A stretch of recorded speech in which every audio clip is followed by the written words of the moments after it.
اور یہ خوشخبری مقدس متی کے لیے واقعہ ہی خوشخبری بنی.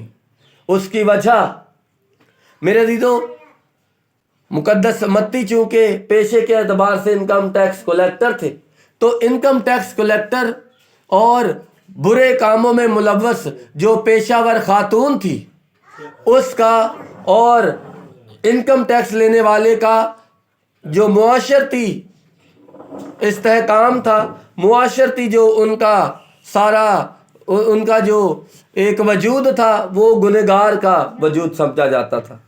اور ٹیکس لینے والوں کے لیے اور کسبی عورتوں کے لیے جو لفظ استعمال کیا جاتا تھا وہ گنہگاروں تھا. اور لوگ کسبیوں سے اور انکم ٹیکس لینے والوں سے انتہائی نفرت کرتے تھے. ان سے ملنا جلنا بات کرنا بھی ان سے پسند نہیں کرتے تھے. مقدس متی میری اور آپ کی طرح چونکہ ہر انسان کی یہی خواہش ہے کہ وہ اپنی زندگی میں ایک عزت دار زندگی کا جیے، عزت نفس کے ساتھ اور معاشرتی استحکام اور استحقاق کے ساتھ ایک اچھی زندگی کو جیے. میرے عزیزو، مقدس متی بھی اپنی گناہوں بھری زندگی سے یا گنہگار کے اس لقب سے نجات اور رہائی پانا چاہتے تھے. اسی لیے خداوند یسوع نے جب کہا کہ میرے پیچھے ہو لے، تو مقدس متی چونکہ جانتے تھے کہ خداوند یسوع مجھے میرے گناہوں سے اب رہائی دے گا، وہ اپنی زندگی میں اپنے یسوع کو اپنا نجات دہندہ اور گناہوں سے چھٹکارا دینے والا قبول کر چکے تھے. اس لیے جب خداوند یسوع کہتے ہیں 9واں باب 9ویں آیت میں کہ میرے پیچھے ہو لے، تو مقدس متی نے بنا جواز بنا سوال کیے اس خوشخبری کو قبول کیا اور نجات پاتے ہوئے خداوند یسوع کے پیچھے چلے آئے. اور آج جو حوالہ ہم نے خداوند کے پاک کلام میں سے پڑھا ہے میرے عزیزو، وہ حوالہ یہی ہے. حوالہ کیا ہے کہ دو اندھے ہیں جو خداوند یسوع کو دیکھتے ہیں اپنی طرف آتے ہوئے، اور خداوند یسوع کو اپنی طرف آتے ہوئے دیکھ کر پکارتے ہیں اور پکارتے ہوئے کہتے ہیں کہ اے ابن داؤد ہم پر رحم کر.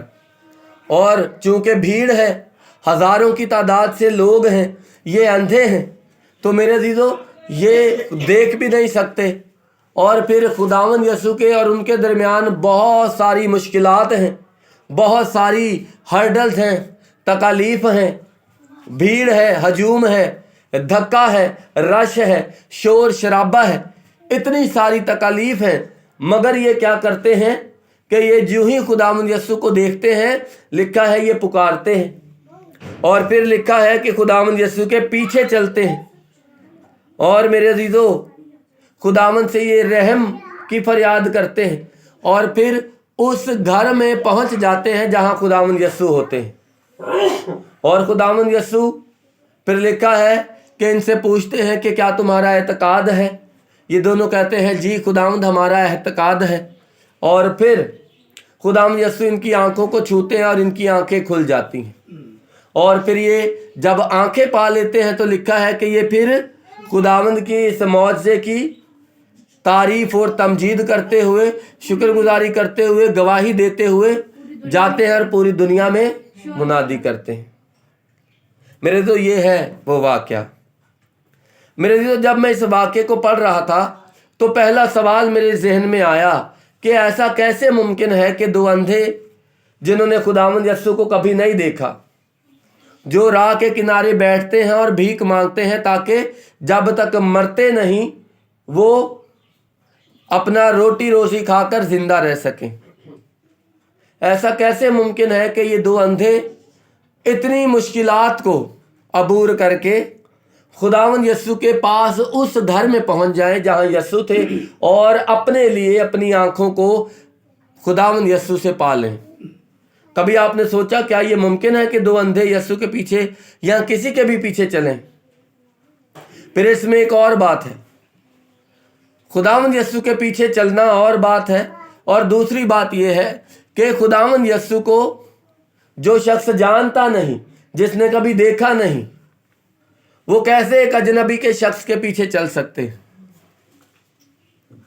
کوئی مجھے بتائے گا کہ دو اندھے کیسے یسوع کے پیچھے چل سکتے ہیں؟ وہ سن کے ایمان لائے تھے، اسی وجہ سے سن کر ایمان لائے تھے. دوسری بات یہ ہے جی کہ وہ اندھے تھے مگر وہ روحانی اندھے نہیں تھے، ویری گڈ. کیونکہ وہ دل کے اندر نہیں تھے اور جو ویسے اس کے کیونکہ وہ دنیاوی آنکھیں بند تھی، روحانی کھلی ہوئی. خداوند ان کو روشنی دے رہا تھا، انہوں نے خداوند کی روشنی ان کو نظر آ رہی تھی، اس لیے وہ وہاں پہنچ گئے جگہ پہ جہاں پہ خداوند تھے. Very good very good very good. Elder صاحب نے بڑا اچھا بتایا، بہن نجمہ نے بھی. میرے عزیزو یہ باتیں بہت اچھی ہیں، مگر ان کی دلیل کیا پیش کرتے ہیں؟ ثبوت کیا ہے آپ کی ان باتوں کا؟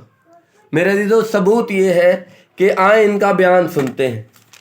ان کا بیان یہ ہے کہ جب یسوع وہاں سے آگے بڑھے تو دو اندھے اس کے پیچھے یہ پکارتے ہوئے چلے کہ اے ابن داؤد ہم پر رحم. میرے عزیزو یہ جو لفظ ابن داؤد ہے یہ عام لفظ نہیں ہے. یہ لفظ ابن داؤد اس بات کی دلیل پیش کرتا ہے کہ یہ دونوں اندھے تھے، مگر یہ دونوں اندھے یہودی تھے. ابن داؤد کا جو لفظ ہے یہ عہد عتیق میں خداوند یسوع کے لیے یا اسرائیل کو نجات دینے والے کے لیے، اسرائیل کو ان کے گناہوں سے مخلصی اور رہائی دینے والے کے لیے استعمال کیے گئے. خداوند خدا نے اپنے نبی و پیغمبروں کو جو مسیح کے بارے میں یعنی مسیحا کے بارے میں، نجات دہندہ کے بارے میں جو لفظ بتائے تھے وہ تھا کہ وہ جو آنے والا ہے وہ داؤد کے گھرانے سے ہوگا. جو اسرائیل کی تخت کی گلہ بانی اور اس کی نگہ بانی کرے گا وہ داؤد کے گھرانے سے آنے والا ابن داؤد ہوگا. یہ اس بات کی دلیل ہے کہ یہ دونوں اندھے پرانے عہد نامے کی 39 کتابوں کو بڑی خوبصورتی سے دل جمعی سے جانتے تھے، اور یہ راہ کے کنارے بیٹھ کر بھیک نہیں مانگتے تھے. یہ راہ کے کنارے بیٹھ کر نجات دینے والے کو، گناہ سے رہائی دینے والے کو گناہ سے پاک کر کے جسمانی شفا دینے والے یسوع کے منتظر تھے. چونکہ خدا کا کلام ان کی زندگیوں میں روشن تھا، خدا کے وعدوں کی جو تکمیل ہے یہ اس کے انتظار میں نجات دینے والے کی راہ میں بیٹھے تھے.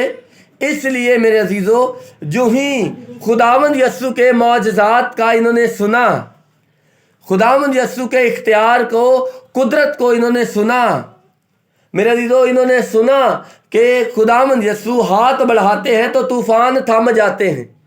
انہوں نے سنا کہ خداوند یسوع جب ہاتھ بڑھاتے ہیں تو ہوا اور پانی بھی خداوند کا حکم مانتے ہیں. تو انہیں یاد آ گیا کہ وہ خدا جو ابتدا میں جس کے کہنے سے سمندر، دریا، پہاڑ، اجرام فلک تخلیق کے وجود میں آئے ہیں، یہ قبول کر گئے. انہیں یاد آ گیا کہ وہ خدا اور وہ مخلصی دینے والا، نجات دہندہ جس کے بارے میں پیش گوئیاں عہد عتیق میں کی گئی ہیں، وہ ہمیں چھڑانے والا آ چکا ہے. میرے عزیزو خدا کا کلام زبور 119 میں لکھا ہے کہ میرے قدموں کے لیے چراغ اور میری راہ کے لیے روشنی ہے. میرے عزیزو خدا کا کلام ان کی زندگیوں کی تاریکیوں میں نور بن کے چمک رہا تھا. چونکہ وہ نور بن کے چمک رہا تھا تو میرے عزیزو خداوند یسوع جو کہ میرے اور آپ کے لیے، بنی نوع انسان کے لیے راہ ہے اور حق ہے، میرے عزیزو وہ کلام جو ان کے دل میں بس رہا تھا